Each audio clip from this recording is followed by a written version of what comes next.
For Crema Media's Polity, I'm Sane Dlamini. Vice-Chancellor at VET, Adam Habib, discusses his book titled Rebels and Rage, reflecting on the hashtag Feesmustfall.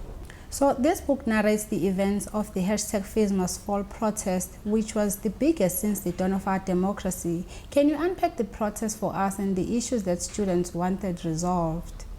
The reason I wrote this book is perhaps two or threefold. First, it seemed to me that there was a very simplistic discourse around Feesmustfall, especially in the public discourse.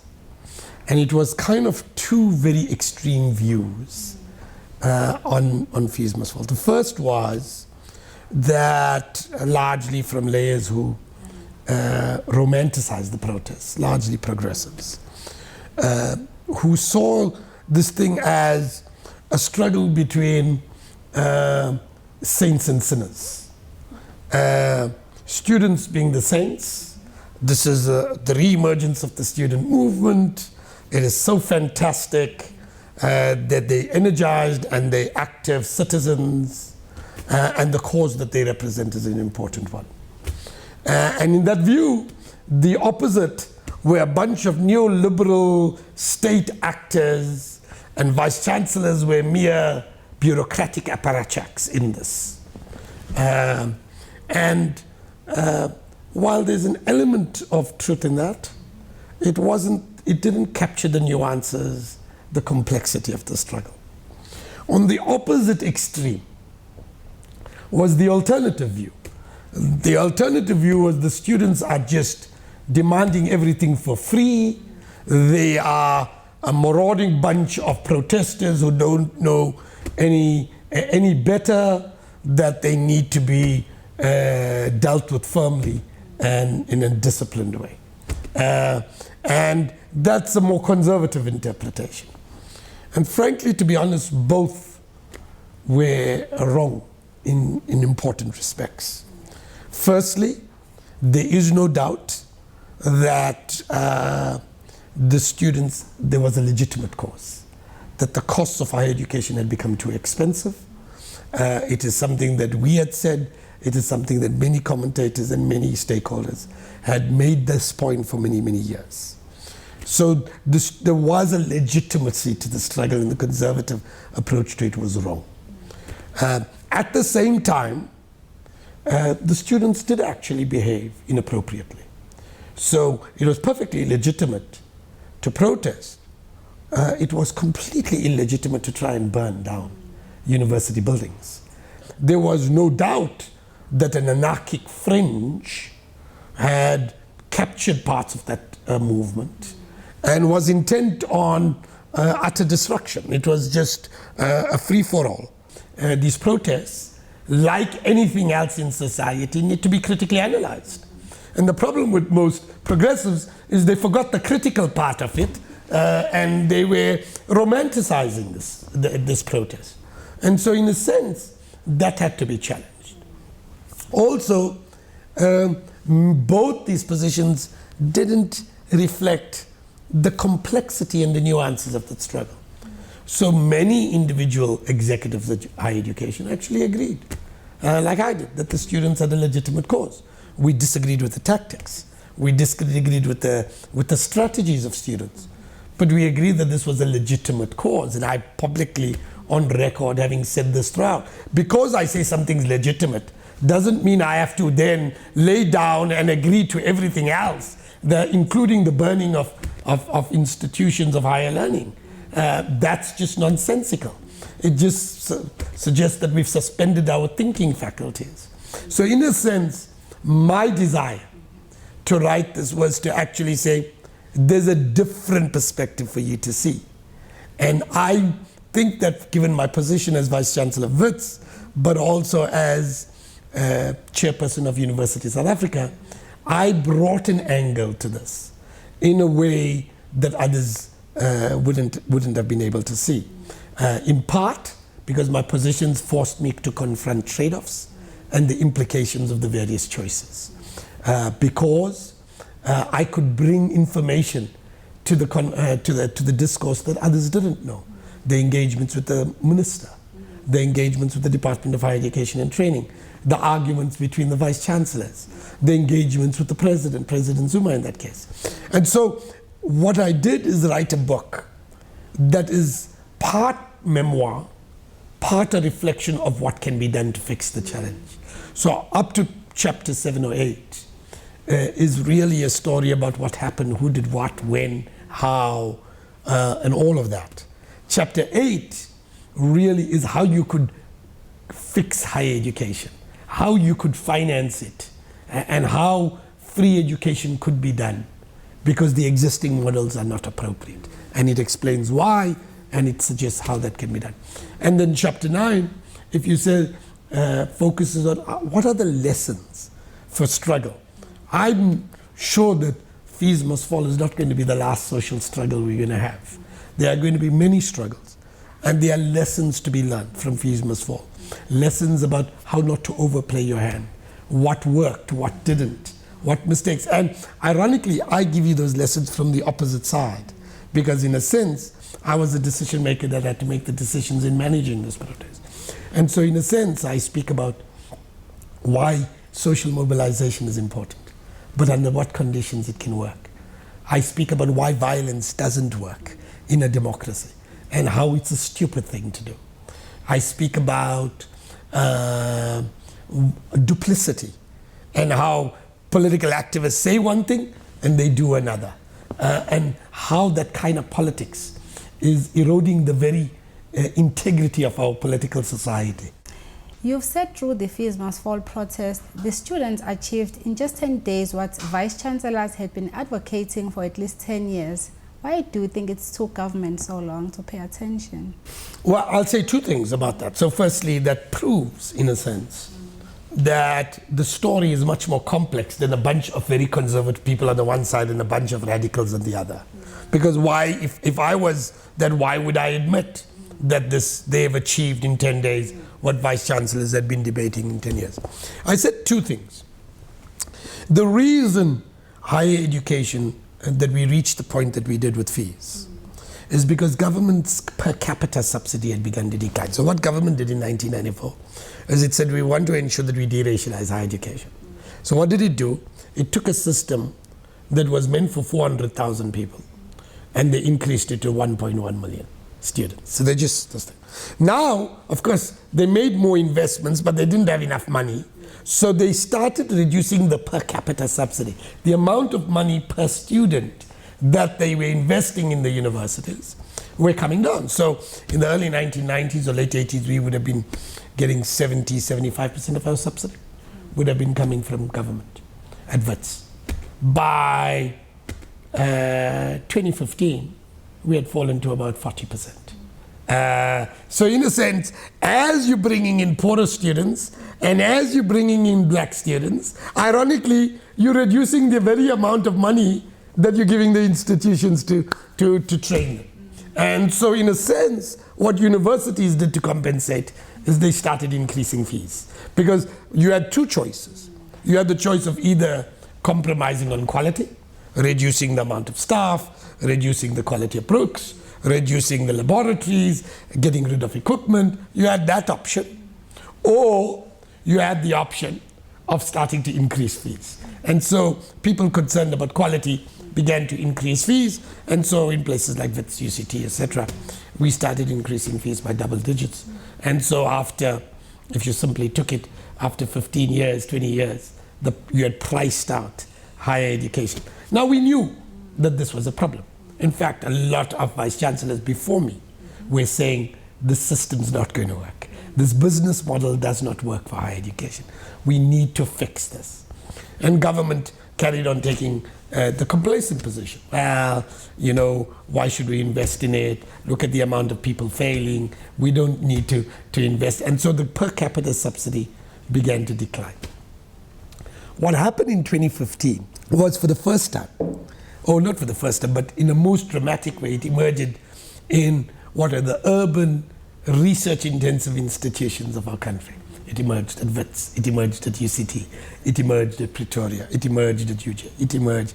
It's suddenly in those places, this thing came to the fore, and therefore it received a huge amount of attention and this thing. So that's the context. Now, in that struggle, why didn't government listen to the vice chancellors when they were saying it?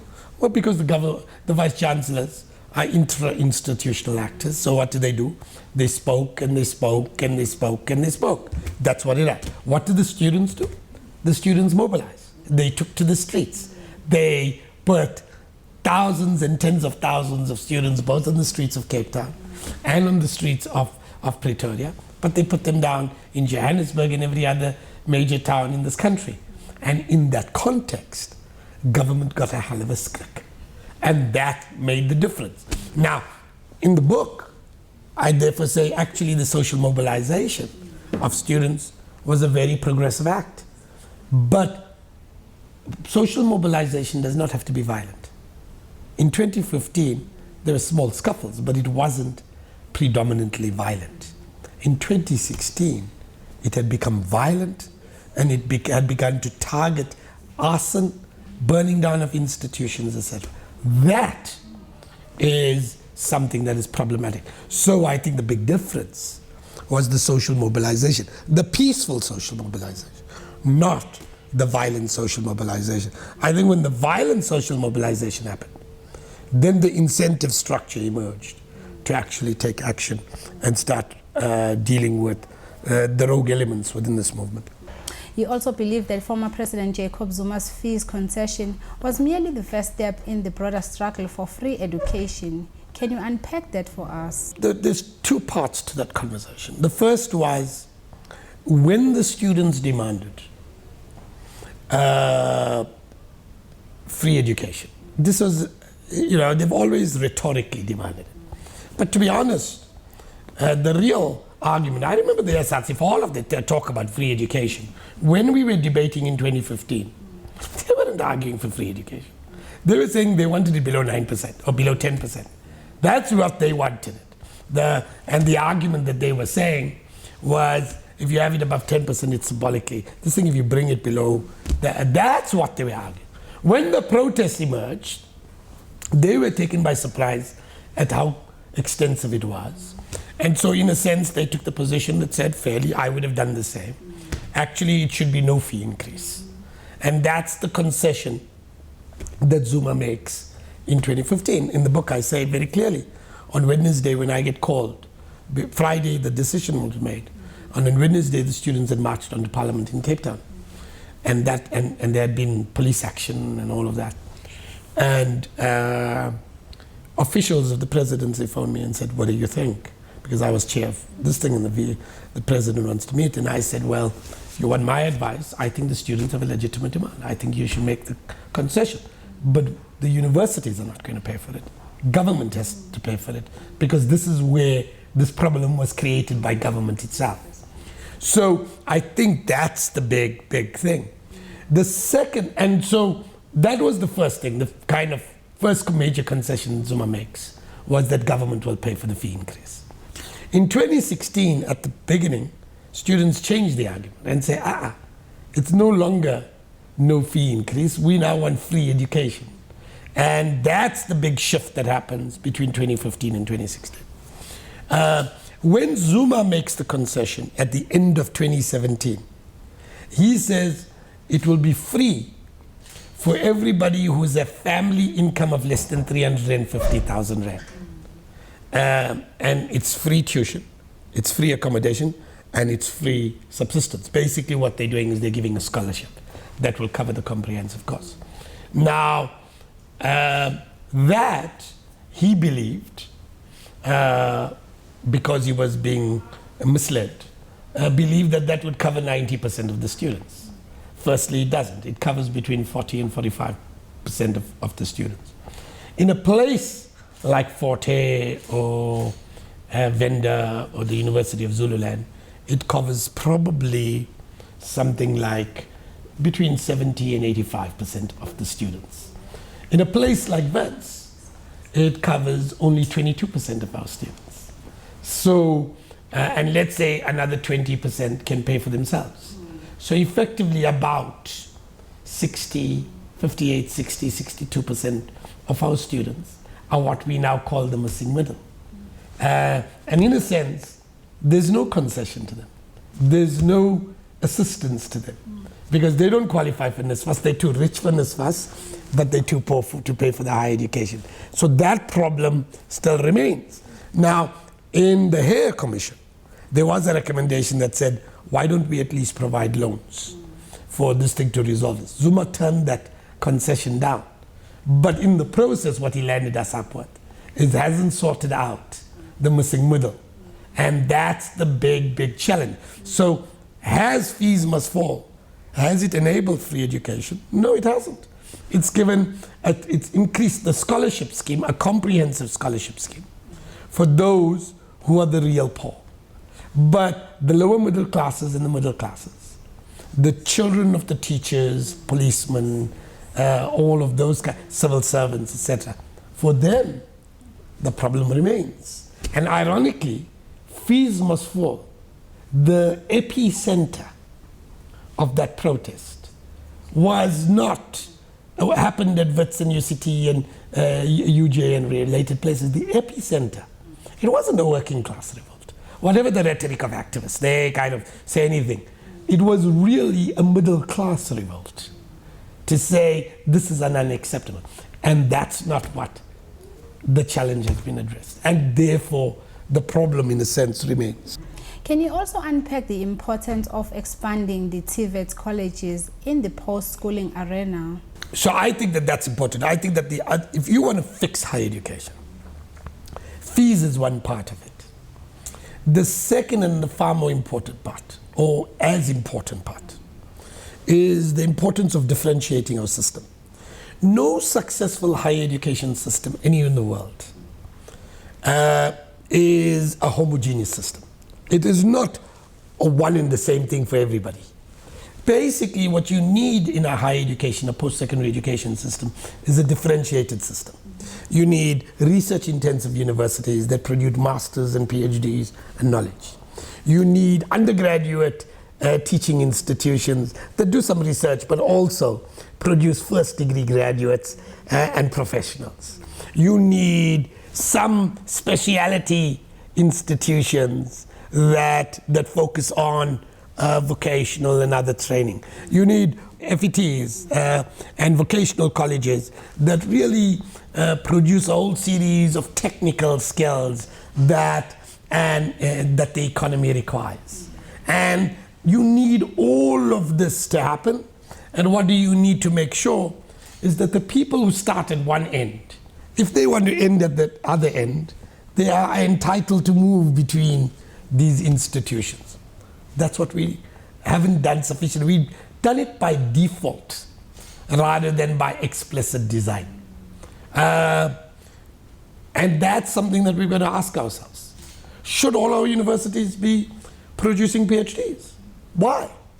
You know, differentiated competitive systems don't have all universities producing PhDs. They get some of them producing the PhDs. They get others doing the liberal arts. They get others focusing on other things. We are scared to make these choices. Why? Because we're burdened by the legacy of apartheid. We got historically black, we got historically white. We have to worry about if you give it to that one will complain, that one will not complain. If we're going to worry about all of this, we're never going to build a system that is able of allowing us to produce the kinds of professionals that will allow us to compete effectively in the global order. That's the problem. That you got a whole series of people who bloody do not understand higher education. They do not understand its complexity. They do not understand the nuances. They think they're radical because they've learned to toy and sit on a stage and toy. They think that's going to resolve the challenges. That's not going to resolve the challenges. We need a thoughtful deliberation on precisely what do we need.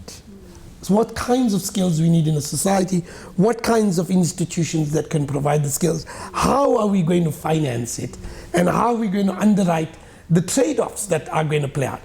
That requires hard decision making. It's not going to resolve because you learned how to kind of dance on a stage. That's the problem with it. Our politicians, most of them, haven't got enough brain power sitting in their heads. And that is across the political divide. If some of them actually engaged with the serious debates and the nuances that are required and the trade-offs, we wouldn't be in the mess we are in. It was important to you that vets did not fall into the trap that we saw at the University of Transkei in the 90s, even though they were bailed out by government, but it didn't work out. What were some of the mechanisms that you had to implement to protect vets? So here's the thing, let's be honest. The path to hell is paved with good intentions. Everybody wants to say that they want to have good intentions, but they land up plundering and destroying society. So, Stalin started in Russia saying he's going to create a communist society, and he murdered millions and millions of people. Everybody says Pol Pot in Cambodia said he wants to get an equal society, and he murdered millions and millions of people. We've been as guilty of it as well.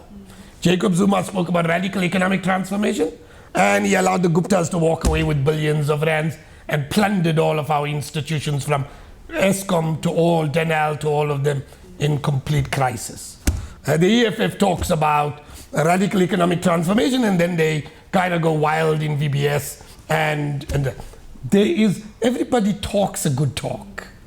But when it comes to doing the kinds of things and the outcomes, they land up doing the direct opposite. And so, in a sense, when you demand free education, unless we are able to understand how it's going to be financed, what are the trade-offs, what are the consequences, we could create even more difficulties for ourselves. So here's the thing.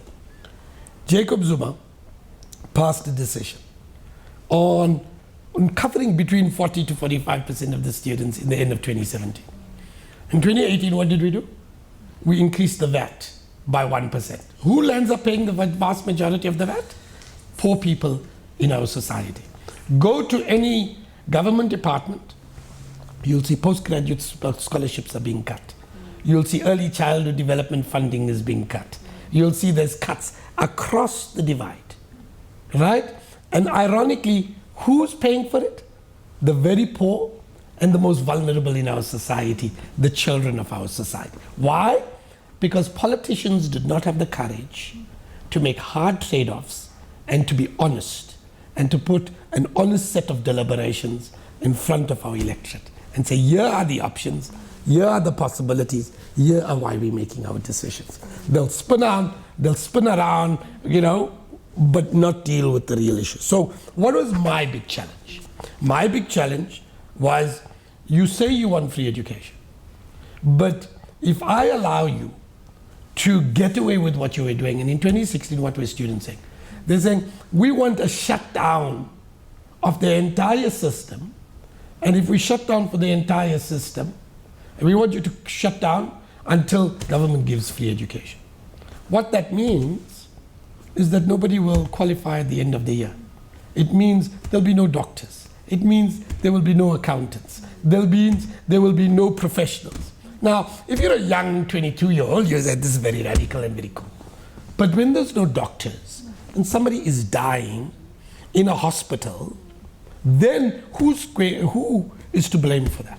So in a sense, it's all very nice to say, I don't care about the consequences. But that's the thing that we had to ask. The second thing that I had to ask, if I allow a shutdown and students then don't qualify, what happens to this institution? Then what happens to this institution is people don't trust that the institution will complete. And so they don't regard this as an institution where the children and the parents will say, we don't think that WITS is a stable institution where we can complete our degree. That's the second thing. The third thing that has happened is you can flood the place and say free education, and if government doesn't pay, then the lights don't work, and the residents don't work, and then instead of having 6,000, we've got residences for 6,000. Instead of having 6,000 students there, we have 12,000. And the sewage system collapses. And we don't pay the academics. And they leave, all the best academics. And then the institution declines. And who would lose in that? It would be the poor. Because the rich will just send their children overseas. It will be the poor that will suffer. That's what happened to UNITRA in the late 1990s, early 2000s. What is today called Walter Sisulu. That is what has happened to many universities on the African continent. All of them have disintegrated. If we really, that's what confronted us, if we didn't think thoughtfully. And if we allowed that to happen, then South Africa's institutions would have declined. And if South Africa's institutions would have declined, you can talk about radical economic transformation and freedom and socialism as long as you want. As long as these institutions don't exist, we would be condemned to perpetual servitude. I believe your family was also affected. How were you able to balance your responsibilities at home as well as at Wits? Very badly, by the way. I might say, yes, of course they were threatened. This is the problem with South Africa's political activists. They think because you politically, you have a good cause, somehow, you have a right to ignore any ethics of struggle. So we have people who say, we have a good cause and then we're going to create violence and mayhem. Look at every strike. The union leaders run around saying, no, we need to, this is a fair cause. And then they remain silent when workers try to kill others, when workers try to burn places down. If we do not deal with this violence, and if we do not create consequences for violence, we will destroy the society. Politicians run around saying, we will take to the bush, right? Half of them in Gucci clothes, never been to the bush ever in their lives, giving us lectures on this thing, that. But the fact that you can romanticize violence like this, there should be consequences. You should be in jail for saying things like that. Because frankly, you want to propagate violence, whether you're on the far left or the far right, you need to be charged and thrown in jail. Because that, unless there's consequences for violence, then this society will never heal. And so it's true. I had death threats against my family. In which moral universe this is legitimate, I'd like to know. But I had death threats against my family, against my wife, against my children. And so we did have to, at various moments, take them out of the house so that they would not be violently attacked. Mercifully, nobody was ever attacked physically. There was threats, but they never physically attacked my family, and I had to worry about that. Lastly, how is Wits doing? Wits, ironically, is actually doing fantastically well in 2019. If you look at all of the indicators that you judge a university. Now, how you judge a university is by determining how many people does it graduate? How much research does it do? How financially stable does it do? In South Africa, how is it transforming? Now, let's take all of this. Our research in the last 5 to 6 years is up 75%. Our postgraduate students, we're about 9,800, around 28%. Now, it's 15,000, about 38%. Our graduate throughput, last year, we produced 9,500 graduates, the highest in our history. Our transformation, our students, today, Wits is about 80% black at the student level and about 20% white. That's close to the demographics. We've done that. Our administrative staff is about 88%, 90% black, 88% of our academic staff for the first time has crossed the 50% mark. A majority of our academic staff are now black. First time in our history. Our finances are relatively stable given the financial challenges of the economy. In every one of the indicators that you judge a university in, actually, Wits is doing incredibly well. Are we where we should be? No, we would like to do better. Instead of 9,500 graduates, we'd like 10,000. In academic staff, I'd like to make sure we de-racialize even further. I'd like to show we still have too many students who drop out. We want to make sure that we bring down the dropout rate. We want students to pass on time and not to take an extra year or two. So there's still work to do, don't mistake me. But where we were to where we are, we've progressed significantly in all of the indicators. And that's not because of Adam Habib. That's because of the collective WITS community. The students we've got, the collective academic staff, the professional and administrative staff. It's when the university community comes together as a coherent community to do what it collectively is mandated to do. Then we begin to change the world in the direction we want.